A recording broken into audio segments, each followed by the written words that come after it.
Good evening and welcome to the first pack homer pod since May, Here we go.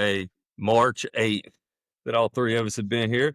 Wesley has graced us with his presence for the first time since March 15th. It feels like May, I guess.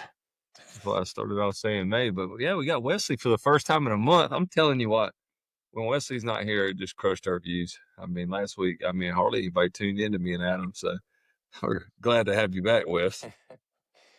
They written us off. Missing Well, that pretty face. yeah, he's here. He brings the clicks.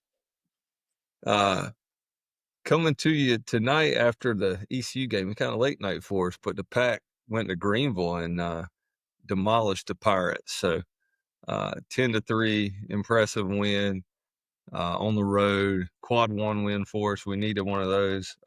We moved to 25-12, 8-7 overall. Might as well start with ECU and then we can talk about the Duke series afterwards since this one's fresh on our minds. But anyway, 10-3 win. We threw 5 freshmen tonight. Truett Manuel, of course, is a redshirt freshman, but we threw Luke Hemrick. Mikey Ragusa made his NC State debut. Sam Harris threw 2 1/3. Aiden Kitchens came in, finished an inning, and Truett Manuel closed it out up to 98 on the mound. So, I just thought it was pretty impressive to run 5 freshmen out there. And Wesley, before we came on, you said that I'm kind of surprised we went over there to Greenville and got that one. So I know Adam was throwing batting practice and hitting ground balls tonight to some little girls. So I'll start with you, Wes. What'd you think? Yeah, I think the performance that the freshman pitchers gave you in that tough of an environment in Greenville was really couldn't ask for any more from those guys. And of course, the bats got hot, and you know, we've shown beginning potential here recently again. So, and of course, with with Duden out, that's something that is going to be a necessity. Uh, but yeah, a lot of optimism with the freshman arms and that type of. That's a regional type of environment. Anytime you go to Greenville, um, which we'll have the same in 2 weeks when they come to Raleigh. But just a fun midweek game. Wish I could have been. Wish I could have been in there at Greenville for it. Yeah, I thought that was like a really good opportunity for us, knowing that. And I don't think that me and Adam talked about on the last podcast, so we'll probably get into that a little bit later. But about Jacob Duden losing him for the season, and our bullpen's just kind of been shaky to begin with. So to run all those freshmen out there tonight and get some experience in that environment and them to perform, I thought was really encouraging. Um, Obviously, Luke and Ty Head hitting home runs for us tonight. For Luke, he's up to 5 home runs now, so it doesn't even hardly feel like a bonus anymore for him to hit the ball out of the park. But uh, he homered tonight. Ty Head, who last year you'd say it was a bonus for him to hit a home run for, he's hit 11 now. So glad to see us swinging the bats like we felt like we had the ability to when we were kind of beating up on the Sisters of the Poor early in the season. But 10 hits tonight, only punched out 3 times. Really, really patient. It was really frustrating to ECU how patient we were at the plate. Their fans were losing their minds on every ball that we'd take 3 or 4 inches off the plate. Uh, I thought we had a really good approach and um, definitely needed a quad wouldn't win, because if you look at our RPI right now, I think we're 57th in the live RPI update that Warren Nolan does. What the hell he's got going on every week. But some of the from some of the local teams looking at RPI, Coastal's ninth, Carolina's 11th, Wake's 26th, ECU was 35th before this game. Cal's got the live stats at his fingertips. Clemson 40, High Point 43, Virginia Tech 46, NC State previous to this game 61, Campbell 64, LSU 73. And, with our stout, 61 RPI, we've had 16 quad 4 games. So, it really uh, leaves you wondering what the strategy was when we were constructing these early season series. And I mean, you look at ECU's schedule. They're 17th in the country strength of schedule, and really they're only. Did they play Coastal in a series? Was that a I series? think Maybe they it did. was. I I think mean, they they did. Yeah. they had the Hey Coastal guys, you're doing great. series. Yeah, they had the Coastal series and um of course the Carolina series, but the Carolina series was they ended up only playing 2 games. No, was it 2 games and a tie or something? No, was it 1 game? Yeah, 2 games. They split and a tie, so they did play the whole series.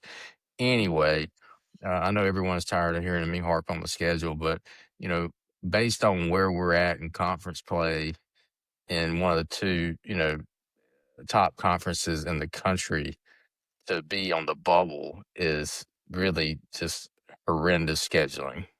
You know what's one thing I was just kind of looking here when you were going through those numbers, Wes, and Virginia Tech, for instance, in the RPI is 43rd. They got a 7-11 ACC record. They're 9-5 in quad 4 games. They're 4-12 in quad 1 games. I was just looking to see how far you had to go down to find a team that has 4 quad 4 losses like we do. We're 15-4. Yeah. Well, hell, when you play 16 of them, you're bound to lose 4. I mean, Yeah. Well, we played 19 so far live, but oh, it's but 19. Oh, okay. I guess the difference is that we're 3-6 in quad 1 games, and Virginia Tech's 4-12. I mean, But they played all 16, right, which goes to show you're better off losing a quad 1 game than you are exactly. playing a quad 4 game.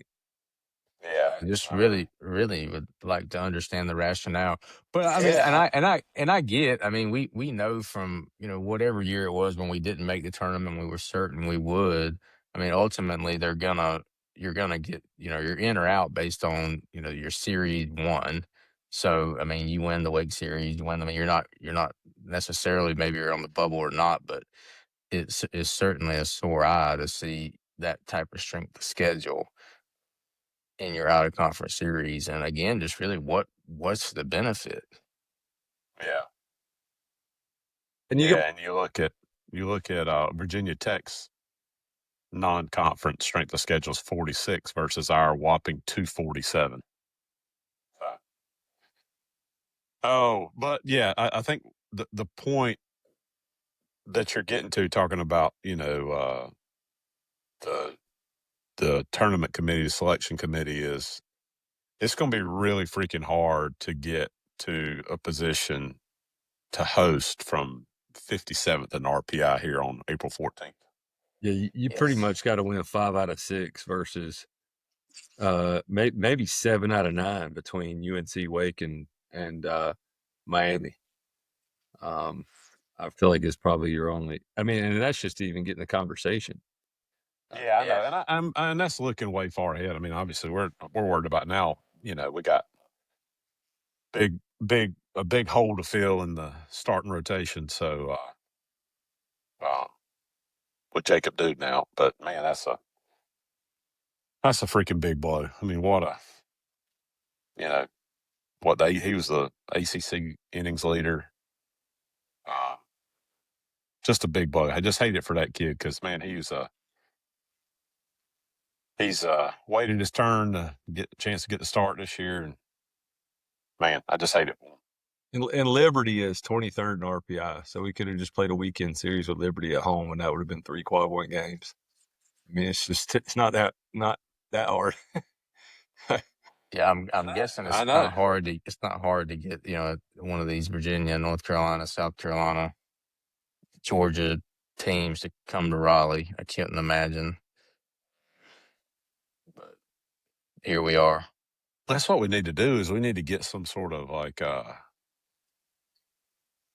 of these, and it didn't have to be first series, but one of these early season tourneys over at the Durham Bulls or something while they're in spring training or something. Yeah, invite some of I those don't know. Big Ten guys down, like Michigan or Purdue, and because top 40 neutral is a quad one game. So anyway, big win tonight over ECU. Got a lot of work to do in RPI. We might talk about that a little bit more later in our upcoming schedule, and especially the Wake Forest road series coming up. But let's talk about Duke series real quick, because games 1 and 2, we finally, I think we hadn't scored more than 7 runs in an ACC game yet, and we scored 28 in the first 2 runs of that series. And Ryan Morrell and Heath Andrews both good. Heath was 6 2/3 on Saturday. I mean, we beat him 18-5. He gave up 5 runs and 4 earned, but I thought maybe the bigger story was just finally like the power outage ending. In that series we hit 6 home runs. Sherman hit 1, Mikey hit 2, Frazeman hit a home run in the series, Lamphere hit 1, Andrew Wiggins hit 1 about 9,000 feet. So, I think that, to your point earlier, Wesley, I think it was you saying, or it might have been you, Adam, that with Duden going down, we're going to have to score some more runs. How encouraging! I know that on here we probably have questions at times. Is Mikey going to hit? I mean, like, you look up now, and all of a sudden, Mikey's hitting 310, and after the Knights game, and he's got 8 home runs. Like, how big is that for us? Either one of you who wants to answer that, I'll let you start. He's actually second on the team too in the ACC. He's hitting 345 in conference play. I just think that is huge. Yeah, no, he's well, I can't remember. I saw something today. He's D1 team of the week. One of the sorry, I can't quote it directly, but one of the college baseball media, he was the on the team of the week for this week. So yeah, I mean, gosh, glad to see him turn it on. I think it's been, he's definitely in a dry spell there, but yeah, absolutely glad to see him turn it on. And I mean, no question. I guess Wes said it earlier. We're gonna need more run support as we're getting, as our pitching has gotten a little thinner suddenly here on us. We're gonna need it. So yeah, it's a good time to be hot. I'll take the I'll take the timing of it. So. And then game 3, I mean, Consiglio threw the gym. 6 innings, 3 hits, 7 Ks. I think Coach Avian said he had a blister on his finger from like the 2nd inning on. And I mean, just a tough luck loss. I don't know how much you guys got to watch that game. We punched them out 11 times.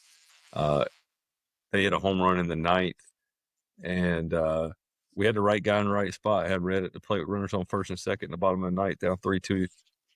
Didn't cash it in, but we hit so many balls hard that game. I think Duke had a couple of actual web gems that were on internet and social media.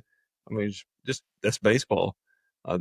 Earlier in the year when you lose, I think we lost 1-0 to Princeton, it's hard to walk out of that one and say, "Oh, that's baseball." You're playing Princeton, but you're playing an ACC game. You hit balls on the nose, and you sometimes they just don't go your way. But I was really encouraged. It's kind of like that one Novi hit.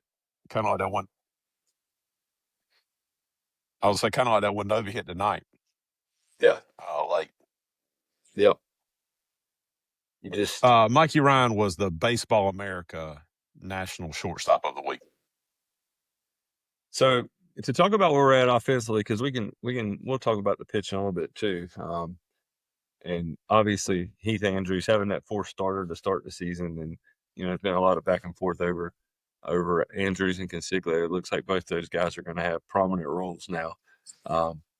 But to talk about the offense a little bit, and we are starting to hit. I pulled the ACC stats today because I know we've talked a lot about our non-conference schedule, and let's forget about all that. We'll forget about all that stuff. Yeah. So let's just look at the ACC stats. And in ACC play, Red is hitting 463. Mikey Ryan is hitting 345. Luke is hitting 339. Drew Lamphere, who a lot of people down on earlier, he's hitting 293. I mean, and by the way, the defense that guy's playing right now, 293 is like put him in the lineup every day and run him out there because I mean, Duke. We talked about Duke's going to steal all these bases, and they never stop running. And every time it felt like they took off in that series, they had to jog back to the dugout. I think they ran in that series. They were 3 for 6 on stolen bases, which is 3 steals in 3 games versus a team that has stolen over 100 bags off. Lamphere, I mean, he's been great. McHugh at 283. I mean, it's gonna. He got hot too, and he hit the 2 doubles that drove in both runs on Sunday. So you hope McHugh's coming around. That ground ball tonight. How about? Did you hear the announcer Wesley say that the home run that Head hit was 92 exit velocity, and the single on the ground ball, McHugh hit it 110 mile an hour, backside ground ball 110, and then that's baseball too. Please hit it there more, Chris. Sherman's at 250 in conference play, Ty at 212. You figure that number is going to go up. Frazeman's at 200, Bargo at 182. We're hitting 285 in conference play as a team. Obviously, with the numbers I shared from Rhett hitting 463, it certainly helps that overall number. But just after finally having scoring double-digit runs in 3 out of the last 4 games here recently, where do you guys? How do you guys? Do you feel encouraged? Still have a lot of questions. Where do you stand on the offense?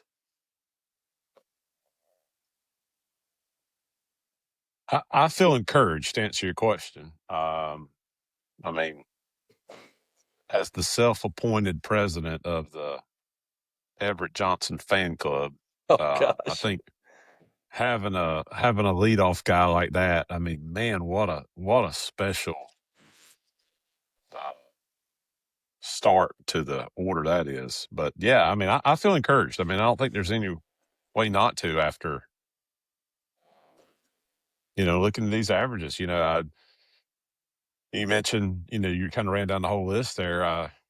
Obviously, still hope Bargo gets going. I mean, I'm glad to see him still getting some DH at bats. I mean, obviously, the kid has shown the staff something. I mean, they're still running him out there and believing in him. I mean, he hadn't hit a home run in conference play, I don't think, has he?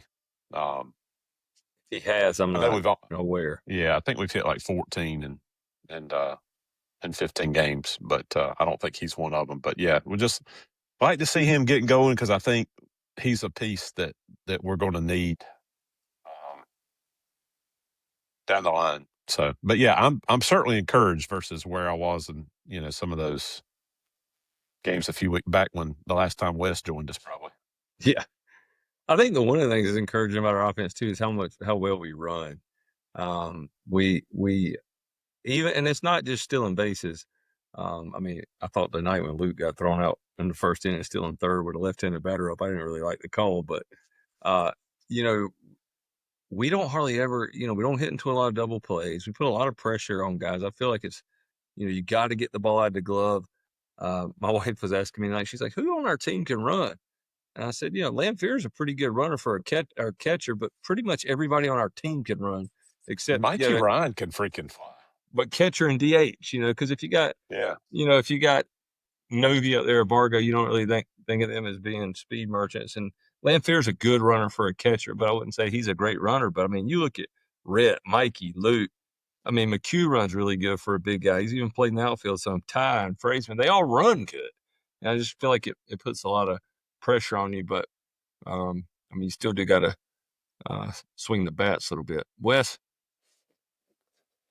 Yeah, I mean, I'm encouraged, and it's funny when you guys talk about Rhett. I mean, it's a pleasure when every time he comes up to bat. You kind of get excited to, what's he gonna do?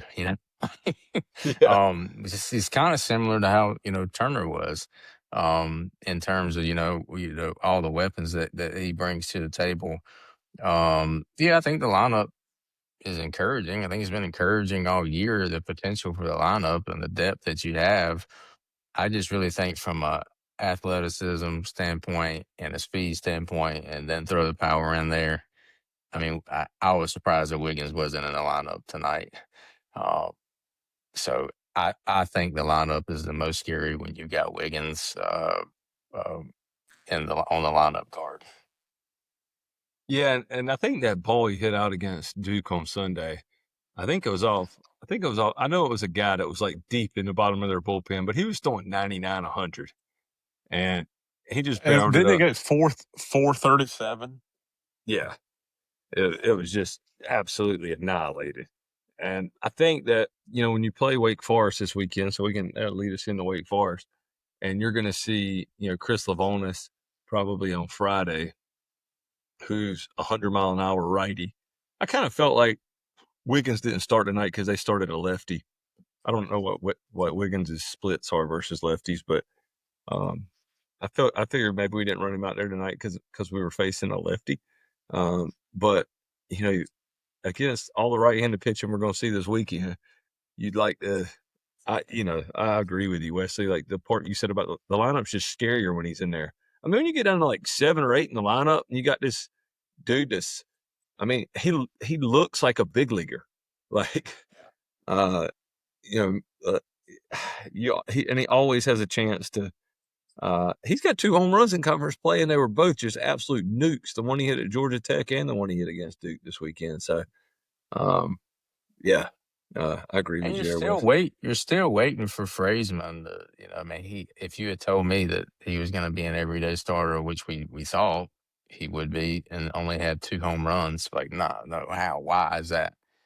And, tonight, I don't know if he had a hit or not, but he put the ball in play a couple times, scored a couple runs.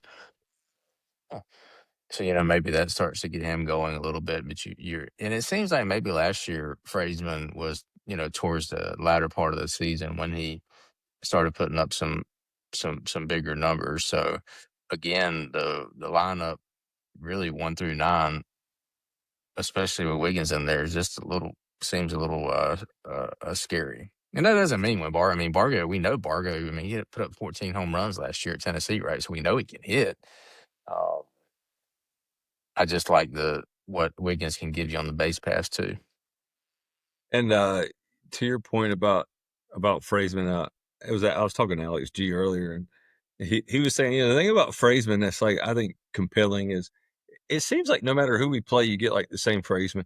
Like it doesn't matter if the guy's throwing 100 or the guy's throwing 88. Like he might look like $1,000,000 against Chris Lavonis, and there's not many guys that are going to look like $1,000,000 against Chris Lavonis. Like if he goes 4 for 4 on Friday night, you wouldn't be shocked, but you also wouldn't be shocked if he goes 0 for 4 against a guy throwing an 87 and has an 8.70 ERA. Like, I mean, but he does have the ability to hit good pitching. I mean, he had a huge, I think it was against Clemson last year where he just kind of carried this all weekend. So, yeah, you hope Frazeman gets going.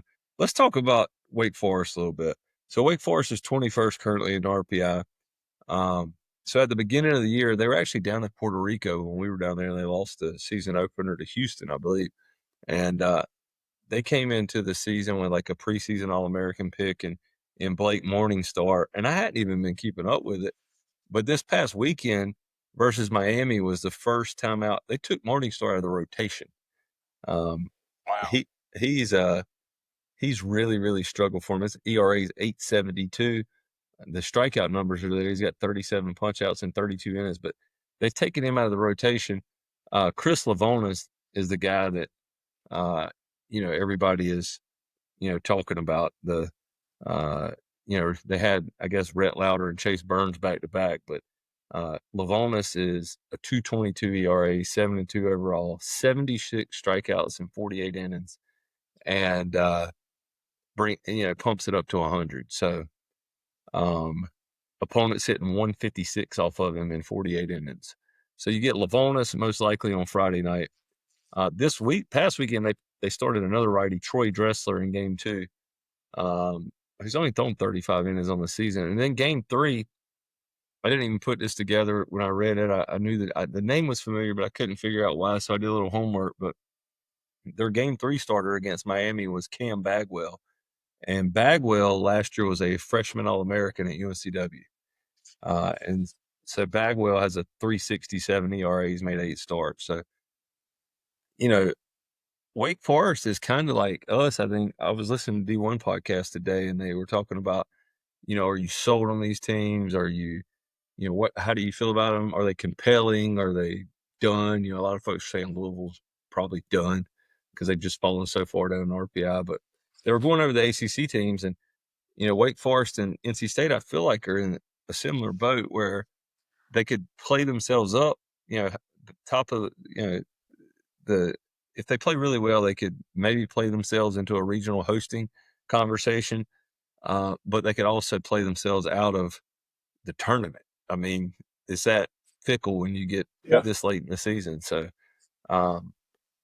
it's a big series, and Wake plays in a crackerjack box. So I do think Heath Andrews and all the ground balls he tends to get when he doesn't let guys.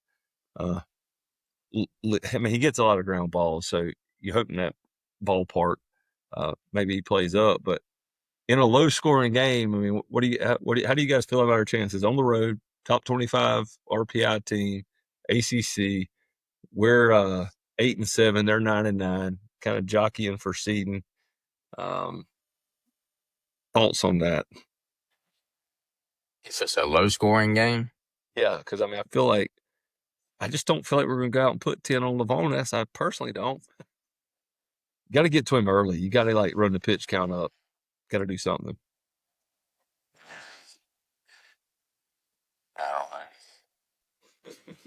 I I'm looking for a sweep. don't know. Them sweeping us? Yeah, that's what I was getting ready to clarify. Oh. No, man. I don't know. I am worried about our pitching and what's going to happen there. I was kind of thinking that, I wouldn't have been surprised if we would have even thrown Hemrick on the weekend, just because, Coop's been such a big part out of the pen. Again, I like Coop starting. I think he certainly earned that right, and arguably could have made the argument he should have been starting all along. But man, I really like him out of the pen too in a tight game. I just think he's got some stones and gives us that lefty arm like Coach Avent mentioned. But I was kind of thinking, we might see Hemrick. Obviously, we pitched him a lot tonight, so we're not going to see him. But I think pitching's going to be Sunday. tough. Mike could see him Sunday. Maybe. Yeah. And again, hopefully we get in a situation where we don't need to. But I don't know. This is going to be. I would be tickled with a series win, I would say. So How did Lavonis pitch in last week against Miami? What surprised me, Wesley, was that I think his strikeout numbers were not that good. I mean, and he's had crazy strikeout numbers. But we don't strike out a lot. Yeah, we don't strike out a lot. But his strikeout numbers I think he only punched out 3 in 5 innings. I'm pulling it up right now, but he threw in game 1 against Miami, at Miami, and they lost 3-1. And Lavonis had 5 in the third, went up 5 in the third, threw 80 pitches and struck out 3, 2 walks. He only gave up 3 hits, so he pitched well.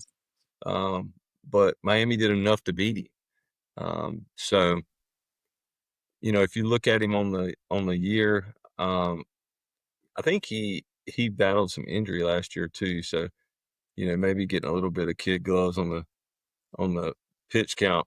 Well, he's gone up to 97 pitches this year, 94, 97, 95, 94. But he had 10 punch outs versus Florida State, had 14 versus Loyola Marymount. I mean, his numbers, even in ACC play, he's yet to give up more than 2 earned runs at any start in the ACC. He's got 5 ACC starts now.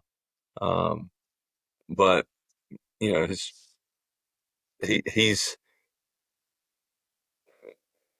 just been a bear every time he goes out there. I mean, to be honest, you just look at the numbers, you're like, man, he punches out a lot of dudes.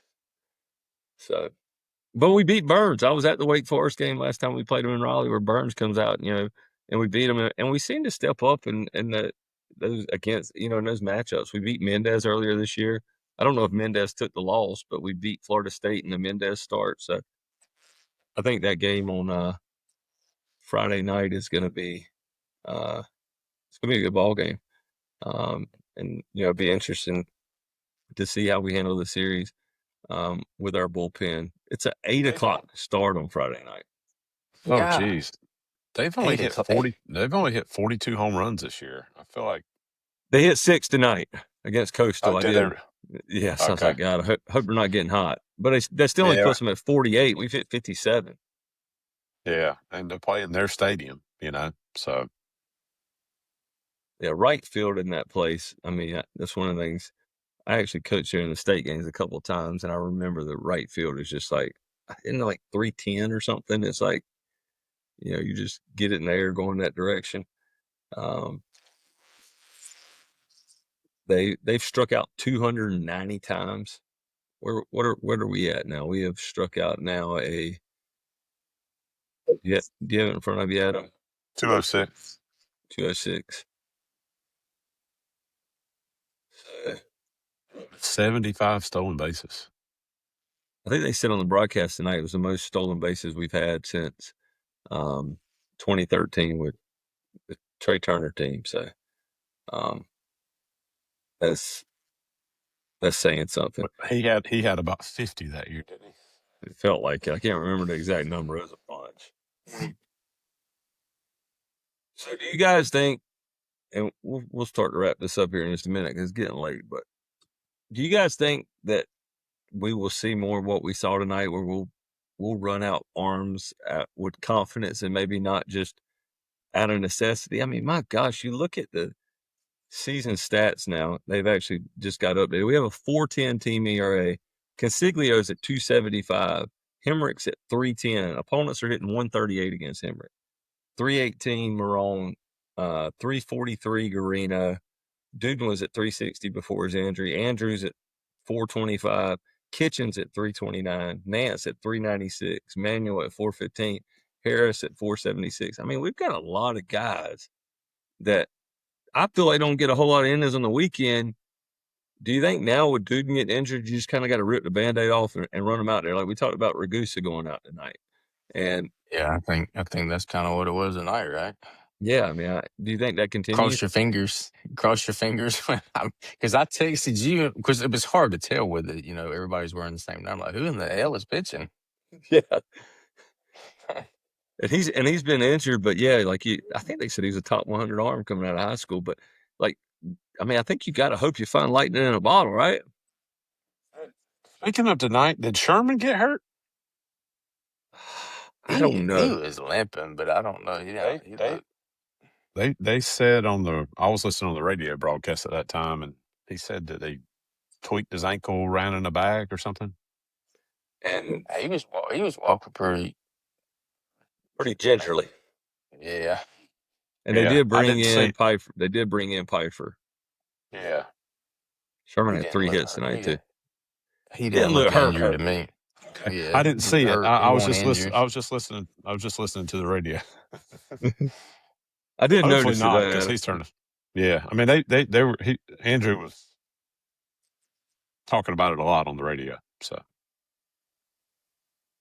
I do like the way we've settled in the top of our lineup. I just like Rhett and Luke. I mean, it feels right, Yeah. 2 left-handed guys. And McHugh, man, and McHugh too, man. I really like McHugh. I do wish he'd change his walk-up song though. If he listens to this, maybe we'll get the word to him. All right, Wesley, we haven't had you for a month, man. Give us some bold proclamations. Give us some. I just feel good about the rest of the week, Wes. Or shoot us straight. We need some rain. God dang, bro. I feel like I live in the Sahara Desert. I got the irrigation going right now.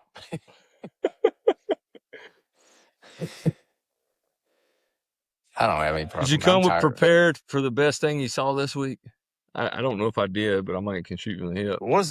You know what I was thinking is on Sports Center was replaying the clip.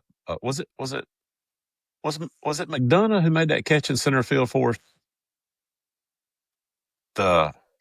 Where he lays out and No, roll. No, it was Who Brett uh, Williams, right? Is it Brett it Williams? wasn't. It wasn't McDonough. It was before McDonough. Sports Center was replaying that. It was this Brett week. Williams. It was Brett Oh, it Williams. was. Wow, really? Okay. Yeah. I didn't remember that. Okay. I did see that Sports Center posted that this week. That was pretty good. Yeah, I didn't come prepared, Cal, after I introduced this new segment to our show. I thought it was pretty cool, and I'm shooting from the hip because I didn't come with anything straight from the internet, but I did think that it's pretty cool what we did for pediatric cancer over the weekend. Were there ever any final numbers released on that? I know that Trey Turner's wife was in attendance. Their son threw out the first pitch, I believe. And then tonight, the ALS game. Obviously, ECU and NC State have a lot of hate toward one another, but there's also a mutual respect there. And for them, Coach LeClaire, who's a legend in college baseball, and as a coach at ECU, I think I think he's the winningest coach. And he had the highest winning percentage, and I think in his time at ECU, he had the highest winning percentage in their school's history, and they've obviously had some good baseball. And then us, of course, with Chris Coombs, and I actually had Chris's dad umpire Carson's baseball game yesterday, my son's baseball game yesterday, which I thought was pretty cool. He's a Wolfpack legend, but I just think it's really cool that you take both of those the Duke series against an in-state rival. We did the pediatric cancer fundraising and awareness, and then tonight the ALS. I think it's pretty cool that you can come together on the baseball diamond and do that. You don't really see that as much in the other sports. So I did see a clip of a video of Coach Avent throwing BP to Trey Turner's son in the new Trey Turner hitting complex. So that was pretty cool. Wesley, we got something we can wake you up with before we jump. I'm not trying to keep y'all here all night, but I've been reading online about this basketball roster that we're trying to put together. Okay. And I see that there's guys that are averaging less than 10 points a game. Let's make the plea right here, Wes. $2, $3, $4 million a year. Somebody said that big man went to Miami, might have got like $4.5, $5 million. I think he averaged 9 points last year for wherever he was at. Wesley, what could the baseball team? What kind of players do you think we could get with $5 million? I don't know what kind of players. I mean, I can't tell you how disgusted I am. Whatever the hell is going on in college basketball. I mean, I thought last year it was doable. It was like, okay, you got some guys that are pretty good, getting paid, pretty good sums of money. But this year, has just reached peak absurdity for these guys. And I mean, I wouldn't pay them $5 for these damn mercenaries coming in. And you got guys like Duden and Marone, that are and whatever, CJ Bailey for that instance, and have been loyal to the school and been there since since they committed as whatever, sophomores, juniors, seniors in high school. That it's just reached the point that that's not something that I mean, hell, I don't care if Gainey goes and gets the damn Mount Olive roster for all I care at this point, and just have somebody we can go drink a few beers and watch, as opposed to paying, a center $4 million to average 4 points a game that's from freaking California to do. I don't give a shit, So I don't really know what the long-term prospects are for why an alumni of a school gives a damn about mercenaries coming in for a few months to play basketball, but it's reached peak absurdity. Well, Wes, we'll circle back to you in a minute and get you to tell us how you really feel.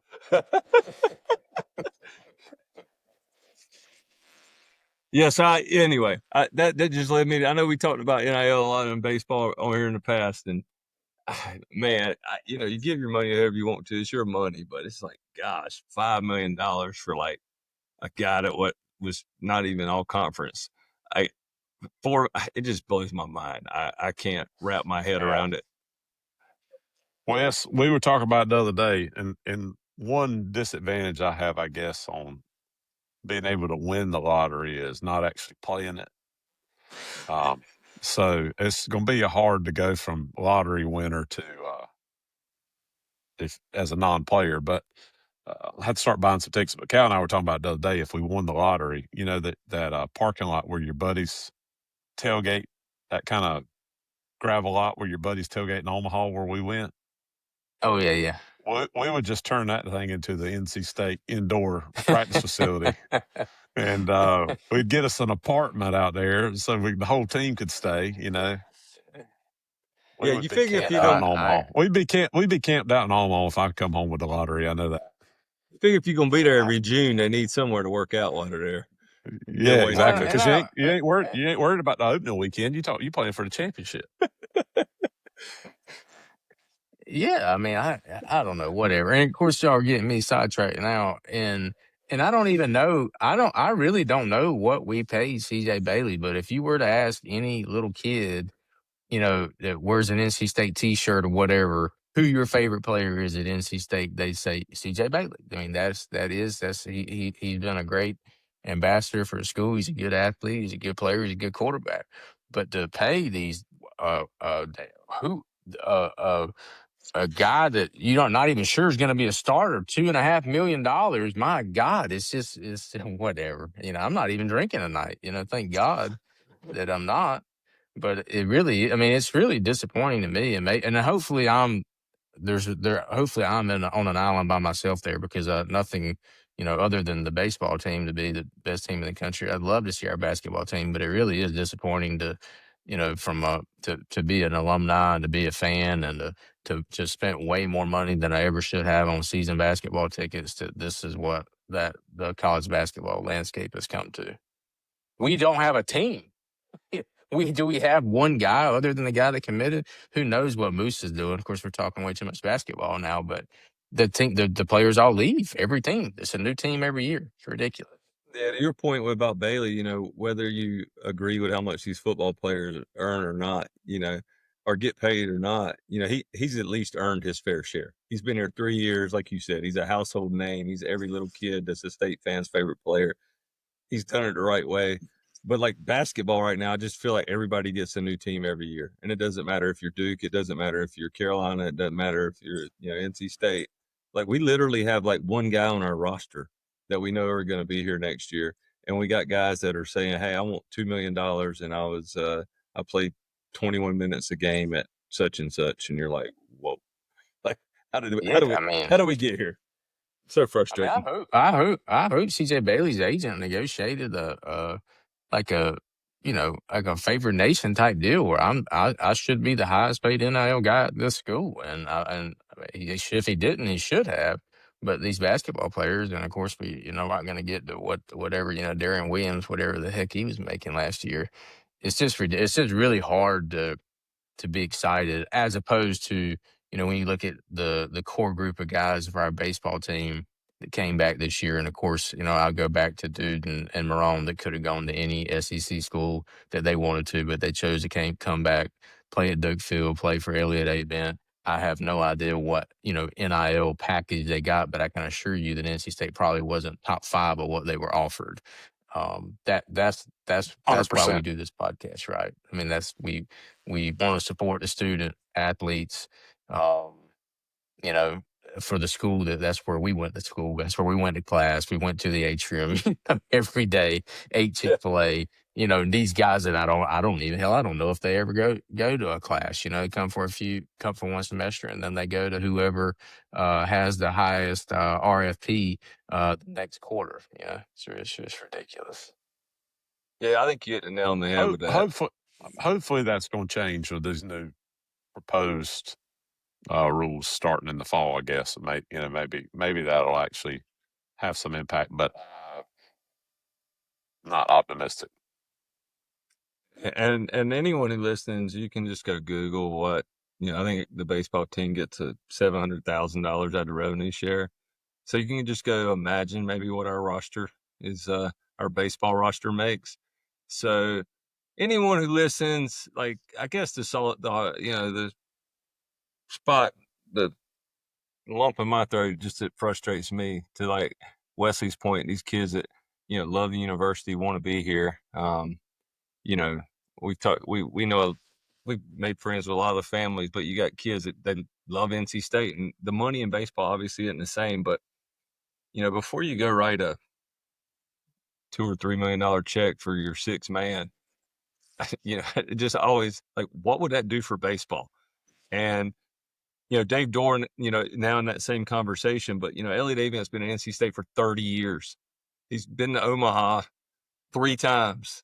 Dave Doran's been here 14 years, and I'm so glad to have Justin Gainey in Raleigh, because he's a damn Wolfpacker just like us. But I'm just saying, those guys have put in all their time, and especially Avent with being here 30 years, and we're obviously baseball first. But I know it's not a revenue sport, but obviously we have a soft spot in our hearts for baseball. So I guess that's the end of the rant. Yeah. Anything else? It's a shame that it's not it should be a revenue sport, damn it. I know, it's the best damn one. It's so good. Like, it's seriously so good. And like that crowd, like at the game last Friday night, I mean, it was a fun crowd at the Duke game. So I wish we could get more support. I can't take my kids to, as much as we go, because by God, they've been a bunch, but I can't take them to Carter Finley or to Lenovo and just let them run around and play on the hill for 3 hours and grab them when it's time to leave. I mean, it's just a totally different environment. So anyway. You used to be able to, Carter Finley. Yeah, you could roll down the hill. That's how I grew up. I probably still got clothes in the closet at my mama's house with grass stains rolling down the hill. I'll probably be kicked out of the Wolfpack Club tomorrow. No. Before we go, let's make one quick prediction. Then I'm actually going to hit the music. The Wake Forest series. I'm not trying to even be a homer. I just think we're going to get 2 out of 3. I think we're playing good. We're swinging the bats better. They got some uncertainty with their roster too. They can't even figure out who they want to start on the weekend. I like to pack 2 games to 1. Adam? I'll go the same. Wes? Yeah, I think the offense is going to rally around, Duden's injury, and similar to the last several games. So I like to see us win. I think we'll win 2 out of 3. All right, that's it. We'll see you next week.